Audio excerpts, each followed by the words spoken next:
보실 하나님의 말씀은 사도행전 1장 12절부터 14절까지 세 절의 말씀을 같이 보도록 하겠습니다. 마지막 절은 같이 읽도록 하겠습니다.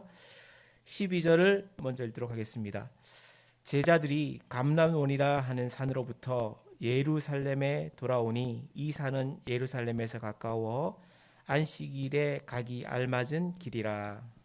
들어가 그들이 모여는 다락방으로 올라가니 베드로, 요한, 야고보, 안드레와 빌립, 도마와 바돌로메, 마테와 및 알페오의 아들 야고보, 셀로센 시몬, 야고보의 아들 유다가 다 거기 있어 여자들과 예수의 어머니 마리아와 예수의 아우들과 더불어 마음을 같이하여 오로지 기도에 힘쓰더라. 아멘.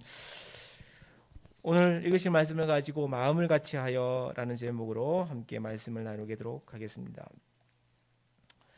이스라엘의 역사를 보면 참 암울한 시기를 많이 지냈습니다. 많은 침공도 받고 패망도 당했고 다시 재건되기도 하고 뭐 그런 식의 참 어려운 시기를 많이 겪었습니다. 그런 걸 보면 우리나라의 역사랑 이스라엘의 역사랑 참 비슷한 면이 많다 이렇게 볼 수 있죠. 나라 잃어버리기도 하고 한 번은 패망당하기도 하고 다시 회복되기도 하고 재건되기도 하고 뭐 그런 것 말이죠. 이스라엘 역사를 보면 구약의 마지막 선지자인 말라기 이후부터 약 400년간 하나님의 음성도 없는 아주 어두운 영적인 암흑기가 있었습니다. 그 기간을 많은 학자들은 신구약의 중간기다 이렇게 표현을 합니다. 이스라엘 백성들에게 이 시기는 참으로 고통스러운 시기였다 이렇게 말할 수 있습니다. 그런 시기를 통해 뭐 여러 어려움을 당하기도 하죠. 특별히 400년의 기간 동안 세 나라, 정확하게는 세 제국에 의해 엄청난 고통을 당합니다. 첫 번째 제국이 페르시아고 그 다음이 그리스고 그 다음이 로마 제국입니다. 그 세 제국에 의해서 얼마나 어려움을 당했는지 너무 고통스러우니까 반란도 일어나고 쿠데타도 일어나고 막 그런 여러 가지 일을 하지만 그 400년 동안 아무것도 안 됩니다. 새 나라에서 지배를 당하고 백성들은 고통을 이루 말할 수 없고 그러나 그들에게 있어 고통이라 그러는 건 육체적인 고통이나 이런 게 고통이 아니라 하나님이 나의 주인, 우리의 주인 되신 그 하나님이 당신의 백성들에게 어떤 식으로든 말씀하지 않고 어떤 식으로든 참관하지 함께 하지 않는다 하는 그것 때문에 그렇습니다. 선지자들이 나타나서 야 너네들 그렇게 하면 안 돼. 혹은 이렇게 해야 돼. 이런 말들이 있고 음성이 자꾸 들렸던 게 그들의 삶인데 근데 어느 날부터 시작해서 어떤 이야기도 듣지 않고 사람들이 죄악을 저지르고 참 너무 참혹한 일을 저질러도 누구도 말을 하지 않는 그런 시기를 겪죠. 이 영적인 어떤 어두움이라는 거 그리고 영적인 갈등이라는 걸 당해보지 않으면 이게 얼마나 고통스러운지를 잘 모릅니다. 영적인 어둠이 임하면 눈앞에 뻔히 올바르고 좋은 것을 보고도 지나칩니다. 그리고 영적인 갈증이 생기면 겉은 멀쩡한데 속은 완전히 타들어가는 그런 경험을 합니다.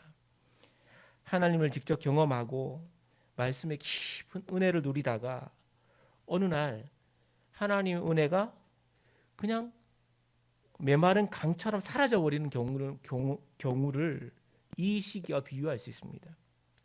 어떤 경우에도 말씀하지 않고 성경을 봐도 감동이 없고 기도하는데 아무 느낌 없는 맹맹한 시기 그런 시기를 지나면 너무 고통스럽습니다.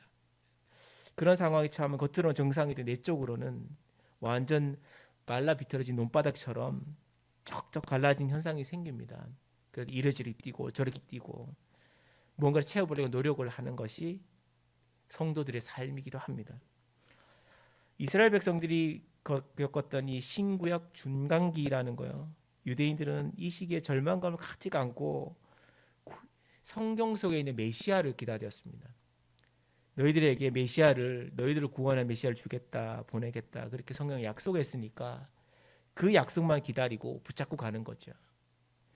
조선시대에 어려움이 있고 힘듦이 있고 뭐 임진왜란이 있고 청나라에 뭐 이렇게 외란이 있고 뭐 그런 거 호란이 있고 이러면은 그 시대 사람들이, 조선시대 사람들이 가장 기다렸던 한 인물이 있습니다. 그 사람이 누굴까요? 정도령이요. 가끔씩은 그 깃발에, 지금도요, 가끔 이제 대나무 깃발에 정도령이라고 자꾸 써놓고 있잖아요. 오라고 자꾸 그러죠. 그런 거 마찬가지입니다. 무언가를 회피할 수 있는 무언가를 찾죠. 그래서 유대인들은 하나님 말씀 속에 있는 메시아를 찾았습니다. 그리고 기다렸습니다. 그게 400년이 걸린 겁니다. 오늘 본문을 보면 어떤 의미에서 보면 이 신구약 중간기와 비슷한 어떤 모습이 보입니다. 예수님께서 부활 이후 약 40일 동안 이 땅에 함께 하셨죠. 이 땅에 머물면서 제자들과 수많은 사람들에게 실제 육신으로 보이시고 같이 먹고 마시고 이야기하고 그렇게 지냈습니다. 사도행전에 보면 1장 3절에 보면 하나님의 나라의 일을 말씀하셨다, 그렇게 기록합니다. 예수님은 제자들과 성도들에게 두 가지를 지난주에 명령하셨는데요. 첫 번째가 1장 4절에 나오는 아버지께서 약속하신 거 기다려라 하는 거예요. 기다려라. 두 번째요, 8절에요. 성령이 임하면 등등등등 하고 난 다음에 내 증인이 된다 하는 것. 그 두 가지를 직접 명령하셨습니다. 그 말씀을 남기고 난 다음에 40일 후에 감람원이라는 그 동산에서 하늘로 올라가셨습니다. 제자들과 무리들은 언제 올지도 모르고 무엇인지도 모르는 예수님이 약속하신 거 있죠. 아버지께서 약속하신 거, 그거 기다려라. 그 말을 믿고 말씀대로 기다립니다.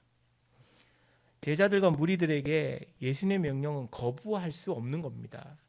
왜냐하면 예수님은 실제로 죽었다가 부활하신 분이고 실제로 그들의 눈앞에서 승천하신, 하늘로 올라가신 분이셨기 때문에 그 말씀 자체를 거부하기는 거의 불가능합니다.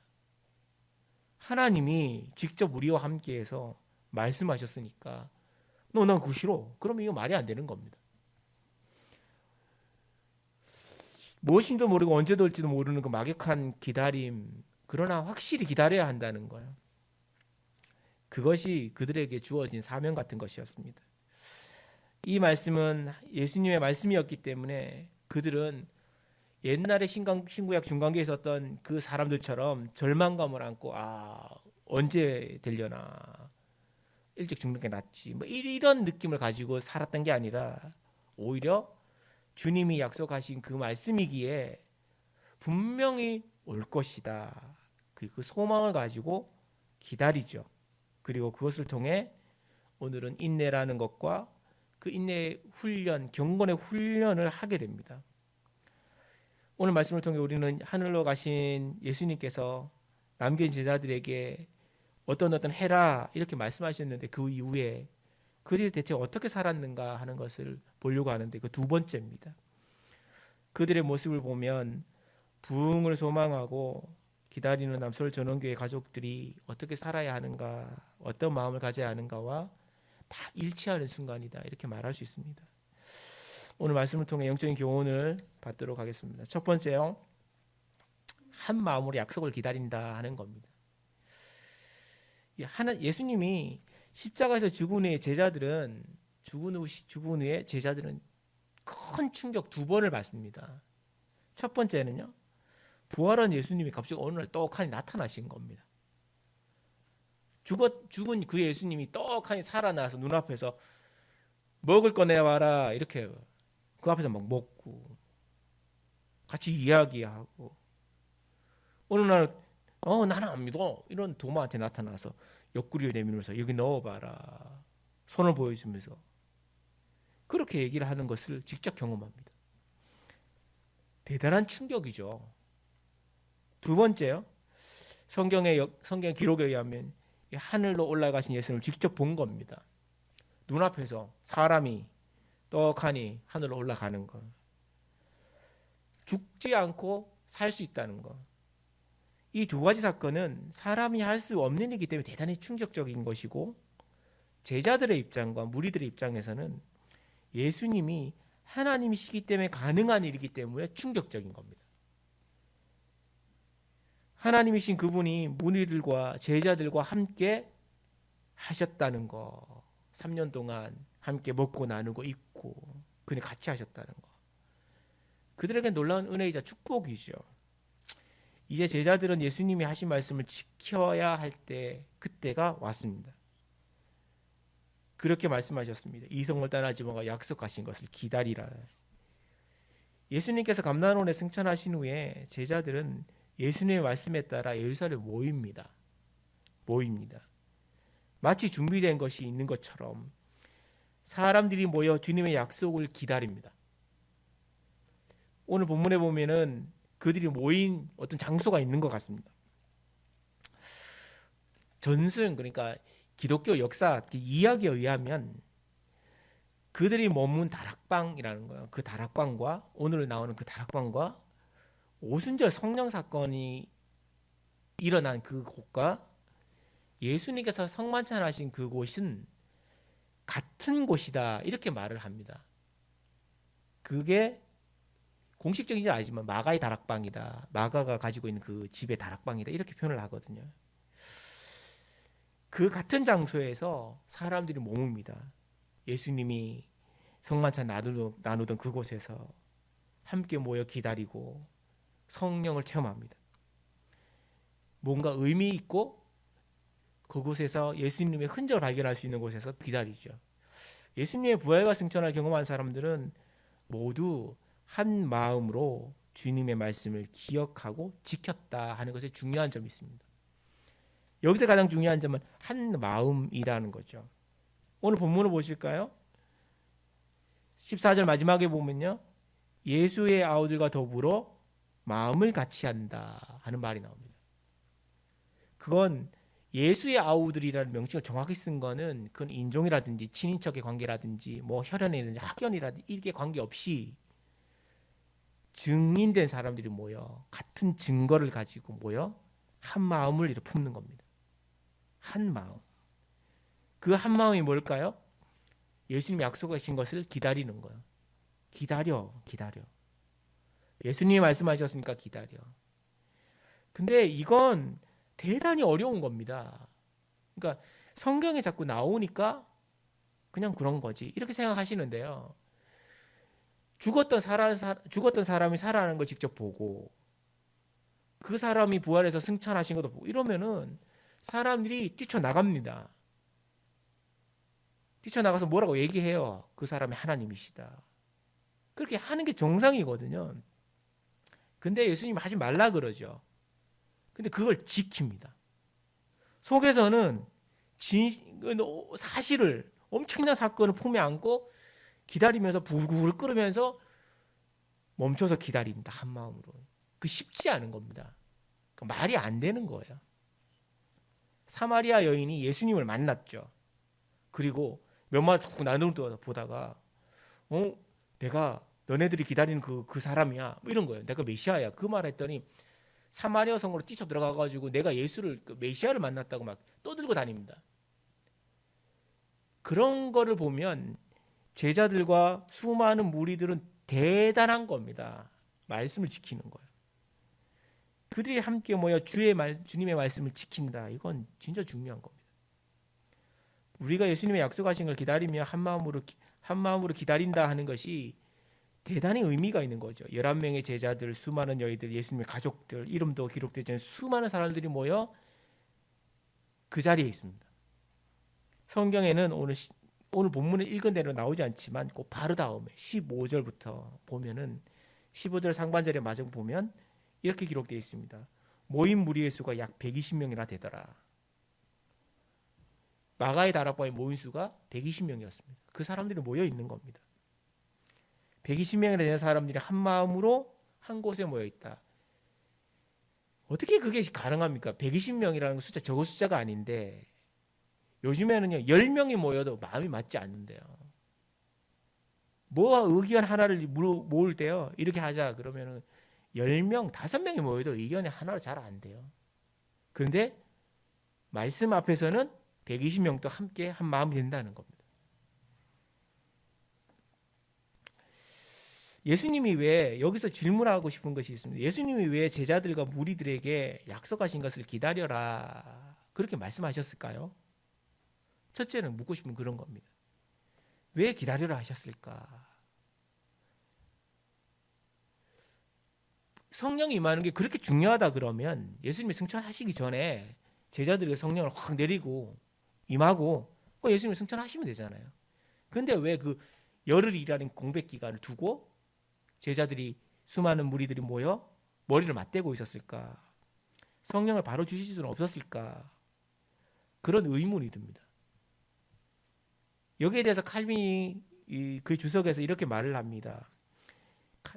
예수님이 그리 기다리라 하는 이유는 어떻게 보면 크게 두 가지인데 인내심, 인내를 연습하는 것과 마음을 하나로 모으는 것에 초점이 있다. 그렇게 말을 합니다.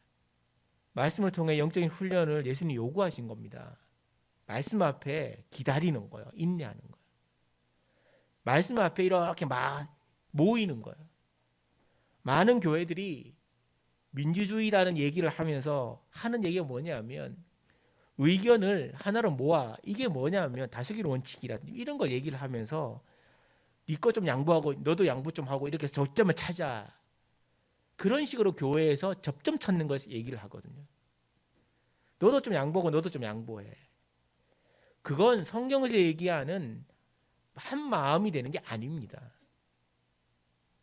한 마음이 되는 건요. 말씀이 하나님 말씀 앞에 딱 이거야. 그러면 그냥 내 거 탁 내려놓고 다 이렇게 모이는 겁니다. 교회가 어떤 일을 하며 이렇게 합시다라고 결정할 때가 있습니다. 그러면 그때는 다 자기 생각을 내려놓고 한 마음으로 딱 모여야 합니다. 근데 꼭 있잖아 뒤에 가가지고 그런 사람이 있다고요.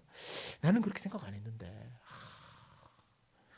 뭐 오히려 하시오 그러면 이거 좀 이렇게 더 하면 좋을 것 같은데 이런 말을 한다고요. 근데 중요한 건 이렇게 하든 저렇게 하든요 55배 꼽니다. 이렇게 해도 저렇게 해도 비슷해요. 하나님이 요구하시는 거는 그 앞에 말씀 앞에 딱 마음을 모으는 거예요. 그거 연습하라는 겁니다. 10명 모였는데 그 연습이 안 되면 100명 모이면 가능할까요? 안 되죠. 안 됩니다. 100명 모였을 때 안 되는데 1000명 모이면 가능할까요? 1000명 모이면 난리 납니다. 전쟁 납니다.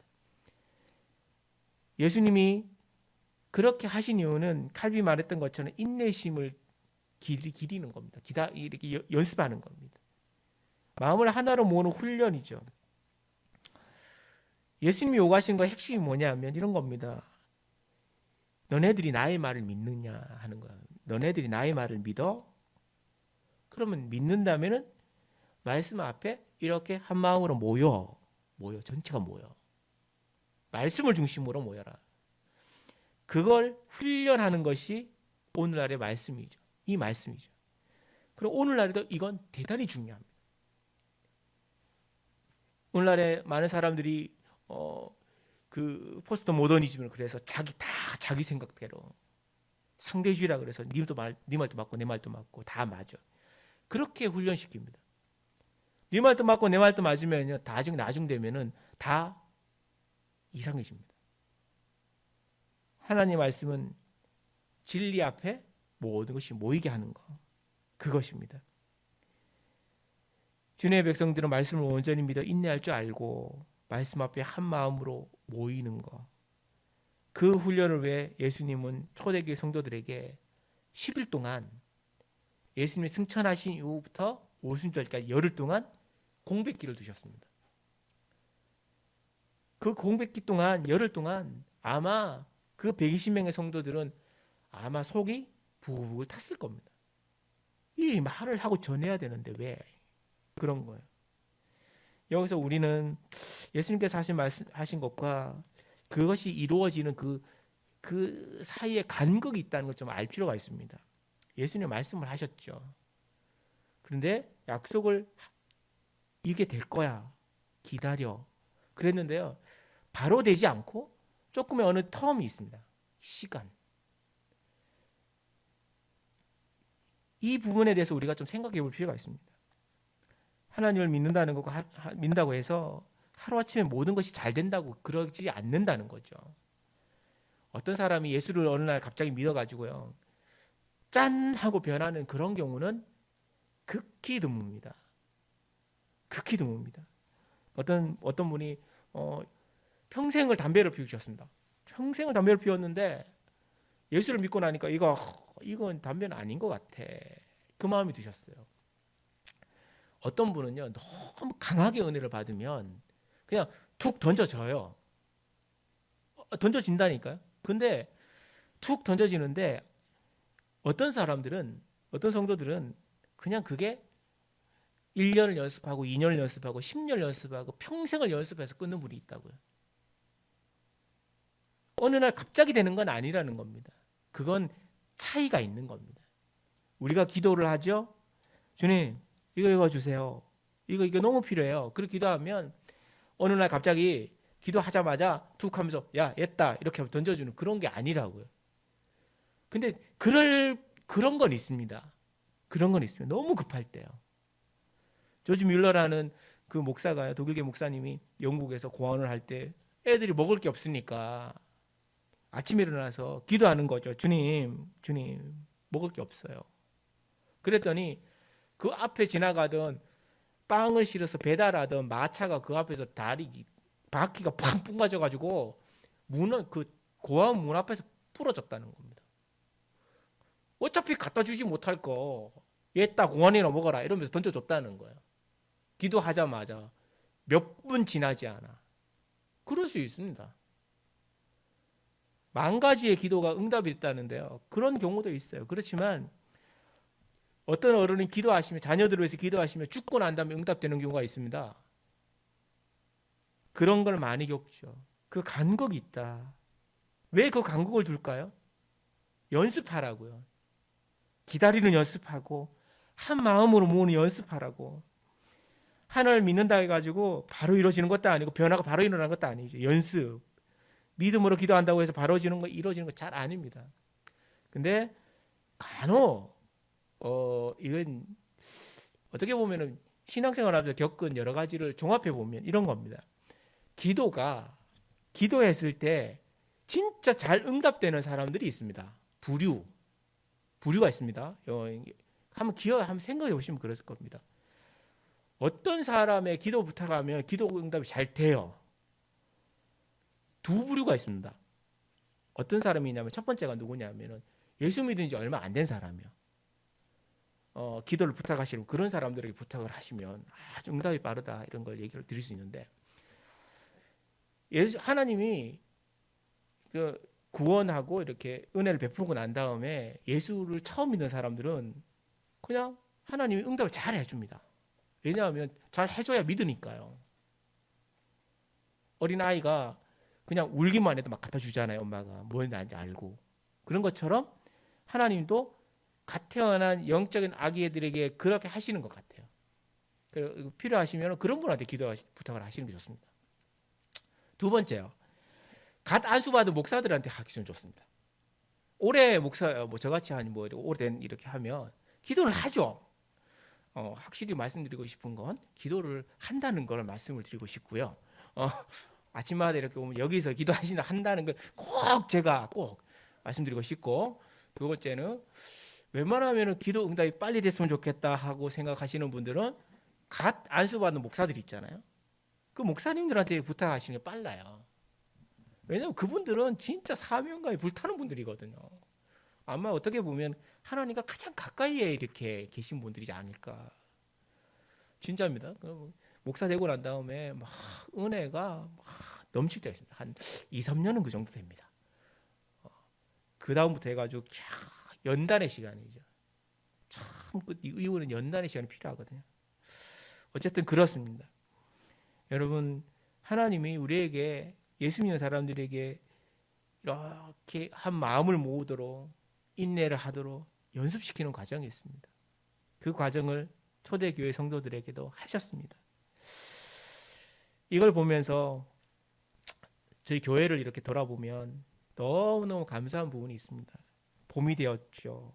교회가 활기차게 변합니다. 하루하루 이렇게 보면 교회가 변합니다. 자연이 변하는 게 보이고. 근데 더 놀라운 건 성도들, 우리 함께 하시는 이 성도님들이 마음을 함께 하신다는 겁니다. 함께해서 뭔가를 막 고치고 수고하고 애쓰고 올 초에 봄부터 따뜻해지면서 황토 화덕으로부터 시작하여 지금까지 수많은 일을 한 마음을 모아 했죠. 얼마나 감사한지. 그게 마음이 모인다는 거. 웬만한 교회들이 가서 있잖아요. 뭘 하나 이거 막 하시죠. 그러면 그 일 하나 하는 게 작든 크든 하나 하는 게 너무너무 어렵습니다. 진짜 어렵습니다. 근데 뭘 하나 해야 될 때 다 마음을 함께 하시는 걸 보면 너무 감사한, 목사로서 참 영광이다, 그런 생각이 듭니다. 이 말씀을 준비하며 지금 남서울전원교회가 말씀 앞에 참 한마음으로 모으는 시기구나, 그런 생각이 듭니다. 한마음으로 모아 인내를 연습하는 시기, 그 시기가 지금이다. 지난주에 잔디를 심을 때 어떤 분이 잔디 나르고 만장이 올 때요, 솔직히 저는 만장이 그런 식이 많은지 몰랐거든요. 차에서 내리는데요, 죽을 뻔했거든요.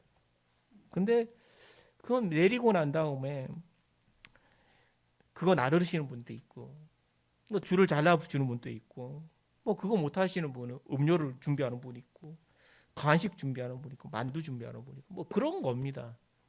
하나를 중심으로 다 모이는 거예요. 놀랍지 않습니까? 그리고 그 모든 걸 흔적을 남기는 사진 찍는 분도 계시죠. 너무너무 그런 게 감사한 겁니다. 다 잔디 심는 분이 아닙니다. 다 물 주는 분도 아니죠. 교회는 각자의 역할이 다 있습니다. 다 있습니다. 그 역할을 잘 하시는 겁니다. 그걸 보면 교회 사역을 하면서 한 마음이 된다는 거, 그거 주님이 교회의 주인 되신다는 증거라고 생각합니다. 그리고 성령이 우리와 함께 하신다는 증거요.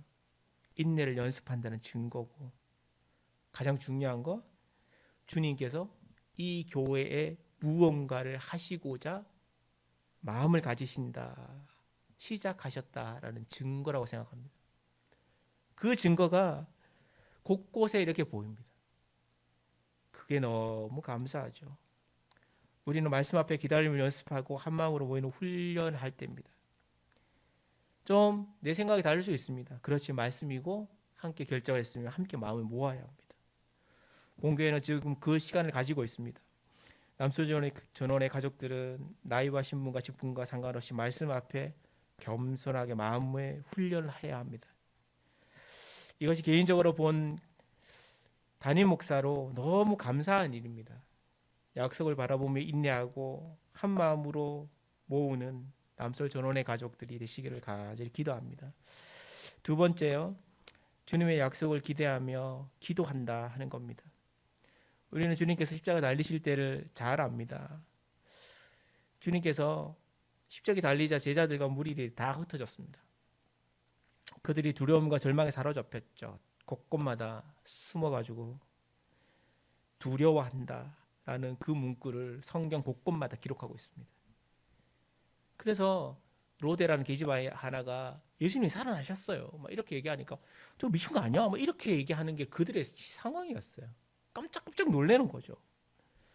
오늘 본문을 보면 두려움에 떨면서 각자 도생하던 과거의 모습이 보이지 않습니다. 오늘 본문을 보면 그렇죠. 그들에게 확실한 게 있습니다. 예수님이 부활했다는 거예요. 주님이 그들에게 부탁하신 게 있다는 거예요. 그리고 그들 눈앞에 하늘로 가셨다는 거. 이건 거부할 수 없는 분명한 사실이었습니다. 분명한 사실이고 지금도 그건 유효합니다. 성도들은 이런 분명하고 확실한 증거 아래 모여 마음을 같이 합니다. 그리고 마음을 같이 하는 현상의 정점이 기도입니다. 다 같이 마음을 모아서 뭐 한다고요? 날마다 떡 먹고 국 먹고 밥 먹고 이게 아니고 결국에는 뭘 모입니까? 기도로 모입니다. 그냥 기도하는 것이 아니라 힘을 썼다 그랬습니다. 14절 하반절에 보면 힘쓰더라 그렇게 말하죠. 오직 기도에 힘쓰더라. 성경 원어를 보면은요, 이 힘쓰더라 이 말은 부지런하다, 끈기 있다 이런 말입니다. 그리고 좀 의미심장하게 볼 단어가 하나 더 있는데요. 14절에 보면 이렇게요. 기도에 힘쓰더라 바로 앞에 나는 말, 오로지라는 말 있죠.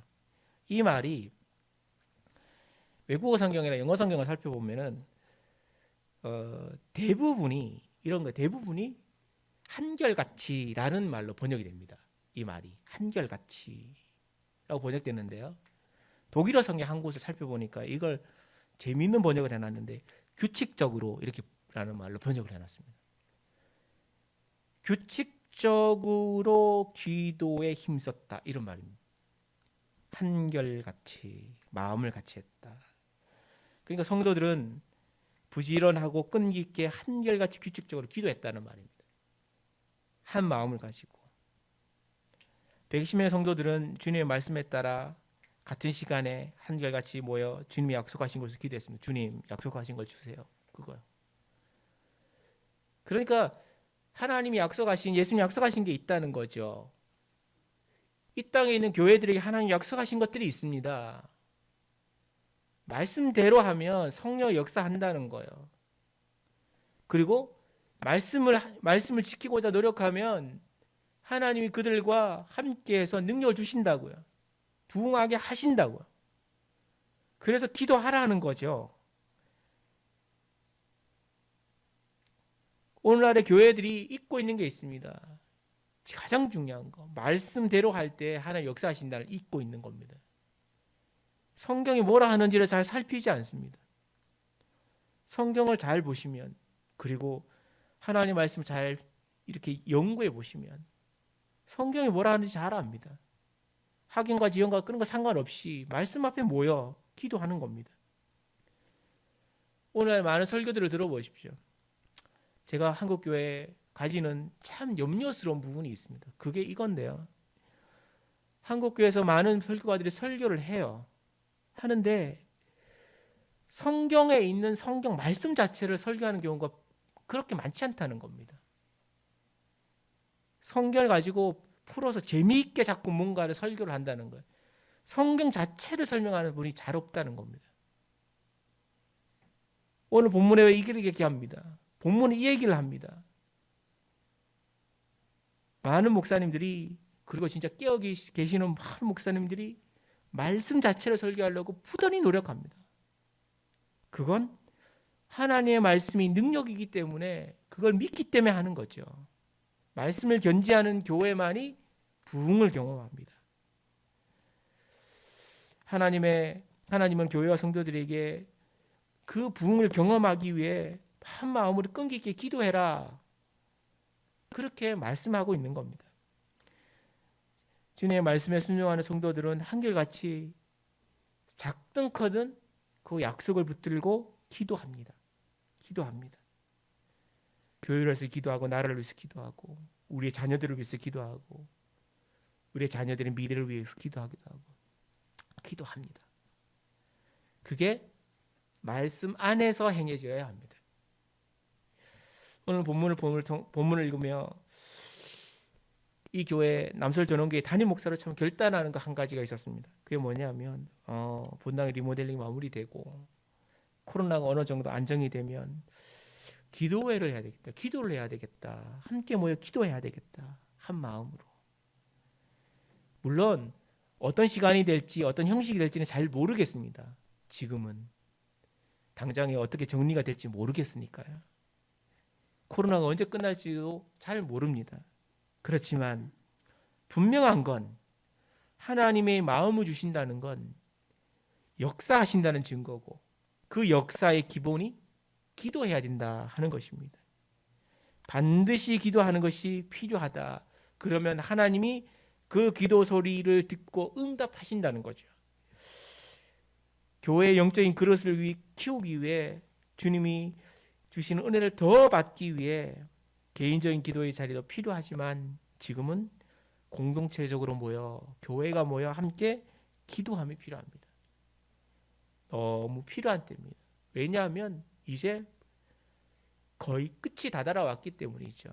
하나님이 복 주시고자 노력하고 계신다는 생각이 듭니다. 내가 너희들에게 줄게. 기도해. 근데 기도하지 않으면 하나님이 그 복을 여시지 않는다는 거죠. 그 기도의 잔이 찰 때 하나님이 우리 교회에, 남서울전원교회에 놀라운 부흥을 허락하실 겁니다. 남서울전원교회가 함께 모여 기도할 때 주님이 약속하신 성령이 부어질 겁니다. 성령이 부어진다는 건 하나님이 일을 시작하셨다라는 것입니다. 하나님은 말씀을 통해 성령이 부어질 때 나타난 현상에 대해서 말하고 있습니다. 성령의 만 공동체는 말씀대로 예수님의 증인이 된다는 것. 그리고 그 증인된 공동체에 하나님께서 구원받은 사람들을 붙여주신다는 것. 그게 사도행전의 기록이고 증거입니다. 이런 놀라운 증거 그리고 변화, 능력을 경험하며 하나님 주시는 은혜를 날마다 체험해가는 남서울 전원교회 공동체들, 가족들이 되시기를 예수님의 이름으로 축복합니다. 같이 한번 기도합시다. 마음속에 근심 있는 사람 주 예수 앞에